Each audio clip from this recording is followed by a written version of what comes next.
حالت میں دن گزر رہے تھے اور ملک شام میں کفر سر اٹھا رہا تھا، پھل پھول رہا تھا۔ زیادہ زور لبنان کے علاقہ جات میں تھا، وہاں نئے سرے سے بتوں کی پوجا شروع ہو گئی تھی۔ اللہ کی طرف سے ہدایت آ جانے کے بعد وہ پھر سے خباثتوں پر اتر آئے تھے۔ ان حالات میں بعلبک شہر میں بنی اسرائیل کا ایک ایسا گروہ ظاہر ہوا جنہوں نے ایک بت ایجاد کیا، اس کا نام بعل رکھا۔ اسی کے نام پر شہر کا نام بعلبک ہے۔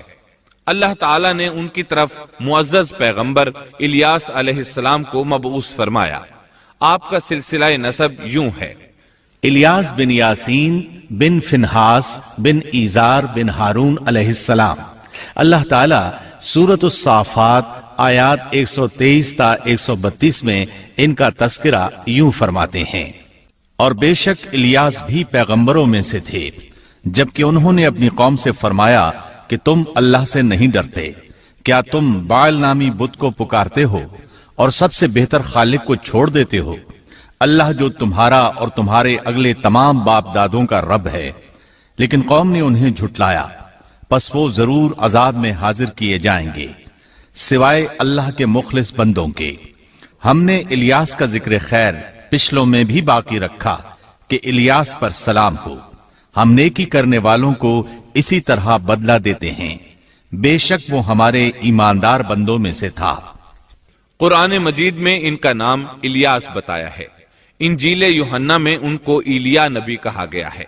بعض آثار میں ہے کہ الیاس اور ادریس ایک ہی نبی کے دو نام ہیں، لیکن یہ بات درست نہیں، کیونکہ اول تو یہ آثار سند کے اعتبار سے قوی نہیں، دوسرا یہ کہ قرآن مجید نے سورۃ الصافات اور سورۃ الانعام میں الیاس علیہ السلام کے جو حالات اور اوصاف بیان کیے ہیں، ان میں کسی ایک جگہ بھی یہ اشارہ نہیں ملتا کہ الیاس علیہ السلام کو ادریس بھی کہا جاتا ہے، اور نہ ہی سورۃ الانبیاء میں جہاں ادریس علیہ السلام کا تذکرہ ہے کوئی ایسا اشارہ ملتا ہے کہ ان کو الیاس بھی کہا جاتا ہے۔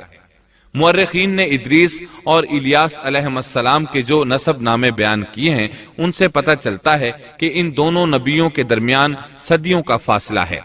لہٰذا اگر یہ ایک ہی نبی کے دو نام ہوتے تو قرآن مجید ضرور اس کی طرف اشارہ کرتا اور مورخین بھی اس کی کوئی وجہ بیان کرتے۔ مفسرین اور مورخین کا اتفاق ہے کہ الیاس علیہ السلام شام کے باشندوں کی ہدایت کے لیے بھیجے گئے تھے، اور مشہور شہر بعلبک ان کی رسالت و تبلیغ کا مرکز تھا۔ الیاس علیہ السلام کی قوم مشہور بت بعل کی پرستار تھی اور توحید سے بیزار اور شرک و کفر میں مبتلا تھی۔ اللہ کے برگزیدہ رسول الیاس علیہ السلام نے ان کو سمجھایا اور راہ ہدایت انہیں دکھائی، اور بت پرستی کے خلاف انہیں واعظ و نصیحت کی اور خالص توحید کی جانب انہیں بلایا۔ کتب تفاسیر میں ہے کہ بعل نامی بت سونے کا تھا اور اس کا قد 20 گز تھا اور اس کے 4 منہ تھے اور اس کی خدمت پر 400 خادم مقرر تھے۔ الیاس علیہ السلام کے زمانے میں یمن اور شام کا محبوب دیوتا یہی بت تھا، اور بعض مورخین کا خیال ہے کہ حجاز کا مشہور بت ہبل بھی یہی بعل تھا۔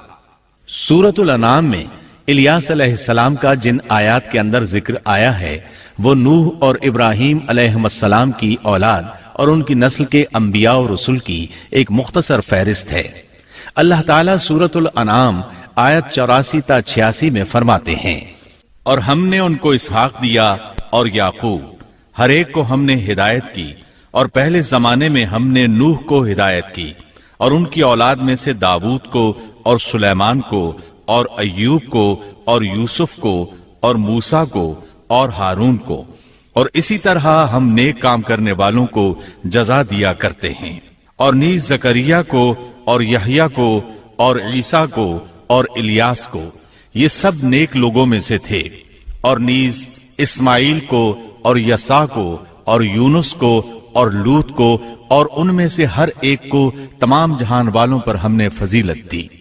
الیاس علیہ السلام اور ان کی قوم کا واقعہ اگرچہ قرآن میں بہت مختصر ہے، تاہم اس سے یہ سبق حاصل ہوتا ہے کہ بنی اسرائیل کے یہود کی ذہنیت اس درجہ مسخ ہو چکی تھی کہ دنیا کی کوئی برائی ایسی نہیں تھی کہ جس کے کرنے پر یہ حریص نہ ہوں، اور کوئی خوبی ایسی نہ تھی جس کے یہ دل دادا ہوں، اور انبیاء و رسول کے ایک طویل اور مسلسل سلسلے کے باوجود بت پرستی، نجوم پرستی، عناصر پرستی، غرض غیر اللہ کی پرستش کا کوئی شعبہ ایسا نہ تھا جس کے یہ پرستار نہ بنے ہوں۔ قرآن مجید میں بنی اسرائیل سے متعلقہ واقعات میں جہاں ان کی بدبختی اور کج روی پر روشنی پڑتی ہے، وہاں ہمیں یہ نصیحت و عبرت بھی حاصل ہوتی ہے کہ اب جبکہ انبیاء و رسول کا سلسلہ ختم ہو چکا اور خاتم النبیین کی نبوت اور قرآن مجید کے آخری پیغام نے اس سلسلے کو ختم کر دیا، تو ہمارے لیے ازحد ضروری ہے کہ بنی اسرائیل کی مسخ فطرت اور تباہ ذہنیت کے خلاف